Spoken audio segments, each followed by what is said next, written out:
মাঠে তারেক রহমানের এন্ট্রিতে কোণঠাসা হয়ে পড়েছিল জামাত, এমনটাই মত ছিল বিশ্লেষকদের। কিন্তু সদ্য প্রকাশিত জরিপে দেখা যাচ্ছে বিএনপির ঘাড়ের ওপর রীতিমতো নিঃশ্বাস ফেলছে জামাত ইসলামী বাংলাদেশ। অবস্থাটা এমন যে অনেকে এক কাঠি আগেই বলে দিচ্ছে জামাত আমিরের প্রধানমন্ত্রী হওয়া এক প্রকার নিশ্চিত, শুধু 13 ফেব্রুয়ারির শপথের অপেক্ষা। জরিপ বলছে ভোটের মাত্রায় আর একচ্ছত্র অধিপত্য নেই বিএনপির। এতদিন ধরে যারা ভাবছিল নির্বাচন মানে বিএনপির ওয়াক ওভার, তাদের কবলে চিন্তার ভাঁজ ফেলে দিয়েছে international institute of and diplomacy বা আইআইএলডির সদ্য প্রকাশিত বোমা ফাটানোর জরিপ। 2026 সালে 12 জানুয়ারি এক জরিপের ফলাফল রাজনীতি সব সমীকরণ উলট পালট করে দিয়েছে। জরিপের ফল বলছে বিএনপি এবং জামাতের মধ্যে লড়াইটা আর ডেভিড বনাম গলিয়াতের মতো গোল একপাক্ষিক নেই। ভোটের মাঠে বিএনপিকে সমর্থন দিচ্ছে 34.7% মানুষ, আর তার পিছনে মাত্র 1.1% এর ব্যবধানে ঘাড়ের উপর নিঃশ্বাস ফেলছে জামাত ইসলাম। জামাতের পক্ষে রায় দিয়েছে 33.6% ভোট। ভাবা যায় যে জামাতকে বছর দেড়েক আগেও রাজনীতির মাঠ থেকে অস্তিত্বহীন ভাবা হচ্ছিল, তারা এখন জনপ্রিয়তা দেশের অন্যতম প্রধান দলগুলোর সমান। তবে আসল খেলাটা জমে উঠেছে প্রেডিকশন বা সম্ভাব্য ফলাফলের হিসাবে। জরিপকারী প্রতিষ্ঠান মেশিন লার্নিং ব্যবহার করে সিদ্ধান্তহীন ভোটারদের গতিবিধি বিশ্লেষণ করে দেখেছেন নির্বাচনের দিন বিএনপির ভোট বেড়ে দাঁড়াতে পারে 43.2%। কিন্তু চমকপ্রদ ব্যাপার হলো জামাতেও পিছিয়ে নেয়, তাদের ভোট বেড়ে দাঁড়াতে পারে 40.8% পৌঁছাতে পারে, এমনটা আভাস দেওয়া হয়েছে। অর্থাৎ ব্যবধানটা এতটাই সামান্য যে ভোটের দিন পোলিং বুথে যে কোনো কিছু ঘটতে পারে। গেম চেঞ্জার কারা?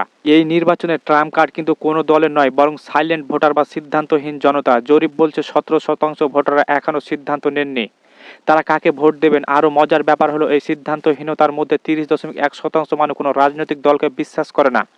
38.6% ভোটার কোনো মতামত দিতে চাননি। বিশ্লেষকরা বলছে নির্বাচনের শেষ মুহূর্তে এক বিশাল জনগোষ্ঠী যেদিকে ঝুঁকবে ক্ষমতার পাল্লা সেদিকে হেলে পড়বে। শফিকের তুরপে তার তরুণ এবং উচ্চশিক্ষিত ভোটার সমাজ। কেন জামাত এই জরিপের ডেমোগ্রাফি বা রাজনীতিগত বিশ্লেষণ দেখলে চোখ কপালে উঠবে। 18 থেকে 29 বছর বয়সী তরুণ ভোটারদের মধ্যে সবচেয়ে জনপ্রিয় দল এখন জামাত।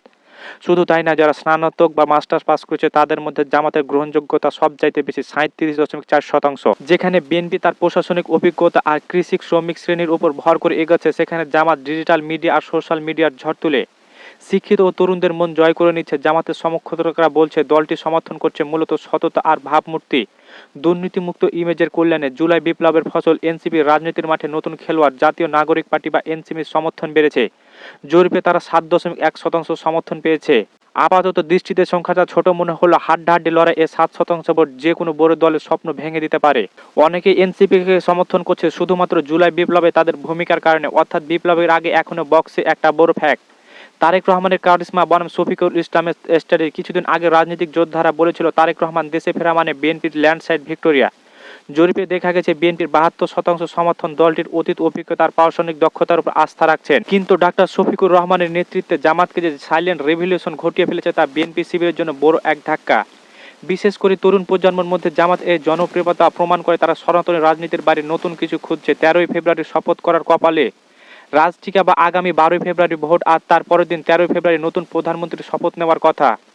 জরিপের ফলাফল যদি বাস্তব রূপ নয় তবে একক সংখ্যাগরিষ্ঠ পাওয়া কোনো দলের জন্য কঠিন হয়ে পড়বে। সেক্ষেত্রে জোটের রাজনীতি বা কোয়ালিশন সরকার গঠনের সম্ভাবনা প্রবল, আর সেখানে জামাত আমির কিংবা মেকার এমনকি কিং অফ সম্ভাবনা হয়ে উঠে দাঁড়ায়। তো শেষ পর্যন্ত কে বিজয়ের হাসি হাসবে? অভিজ্ঞতা গৌর বিএনপি নাকি তরুণ জোয়াটের ভাসতে যাবে জামাত, নাকি সীমাবদ্ধতাহীনের ভোটাররা শেষ মুহূর্তে পাশার দান উল্টে দেবে? উত্তর মিলে 12 ফেব্রুয়ারির ব্যালট বক্সে। তবে আসা যায় নির্বাচনে যে বাংলাদেশের ইতিহাসের সবচেয়ে শ্বাসরুদ্ধকর পলিটিক্যাল থ্রিলার হতে যাচ্ছে সেটা একদম নিশ্চিত।